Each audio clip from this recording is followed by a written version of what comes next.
going somewhere?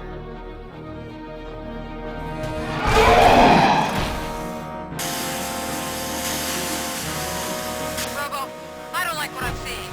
The building's actually shaking. Get out while you still can!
It's about to collapse!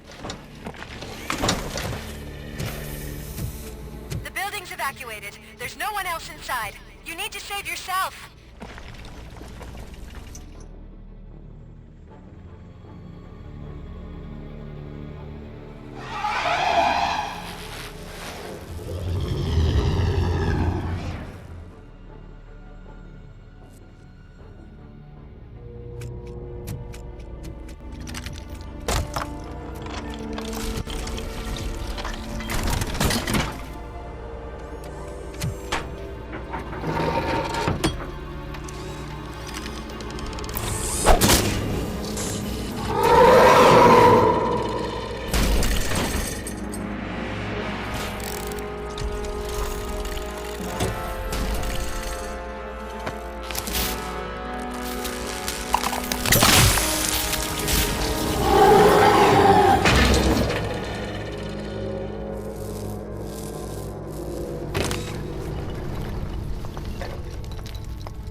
Anyone see him?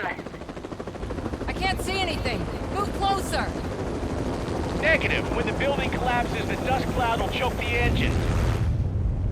Oh my god! Murphy! No! No, no!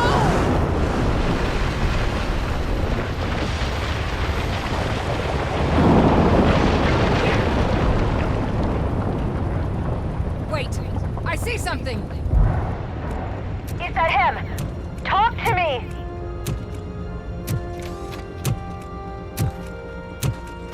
It is me, Lewis. It has always been me.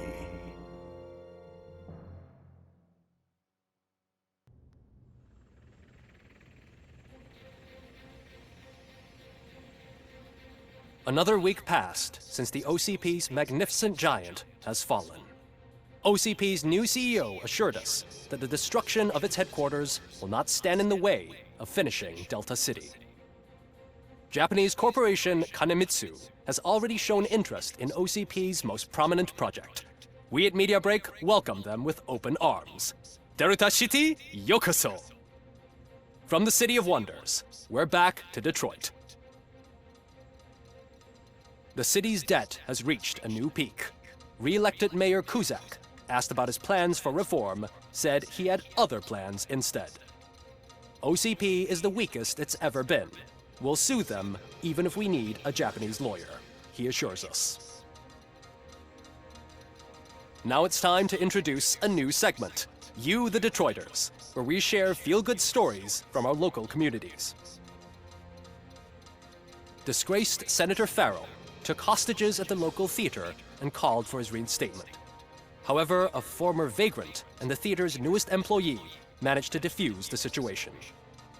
When asked why he decided to risk his life, Pickles, a European cinema connoisseur, said that it was simply disrespectful to interrupt the screening. Let's just hope Pickles does not influence the theater's movie selection. Next up, Sunblock 5000 model nearly torn to pieces by an ED 209 after not adhering to the 209's instructions. The dispute over a parking space could have turned deadly if it wasn't for Dr. Olivia Blanche, a seasoned psychologist who managed to keep a cool head during the 209's intervention. Dr. Blanche's new book, Coping with Loss, is said to be of value to both people and machines alike. A defamed reporter funded by terrorists. After trying to illegally broadcast a hit piece aimed at OCP, Samantha Ortiz has been spotted collaborating with a terrorist group led by a woman known in the underworld as Bertha. OCP denied.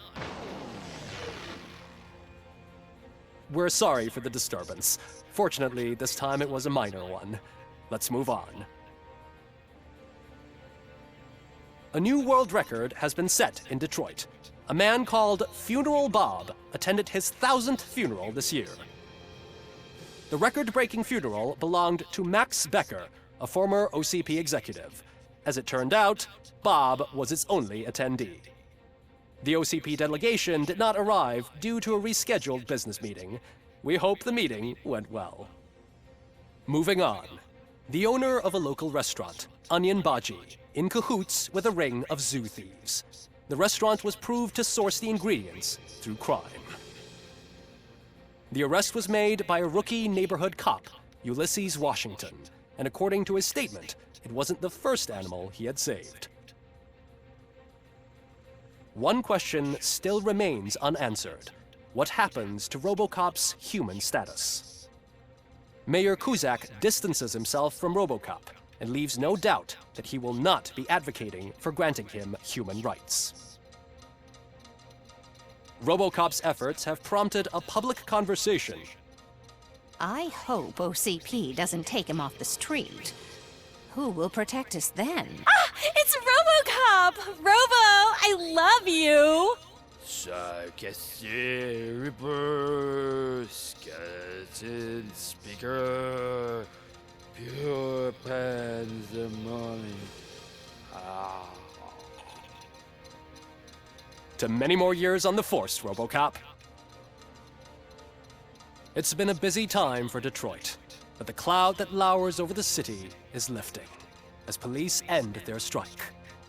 We're ready to serve said Officer Ann Lewis, who returned to duty despite her recent injury. What heroism. Detroit can sleep soundly tonight. The question is, for how long? That's all for today. This was Casey Wong. Until next time.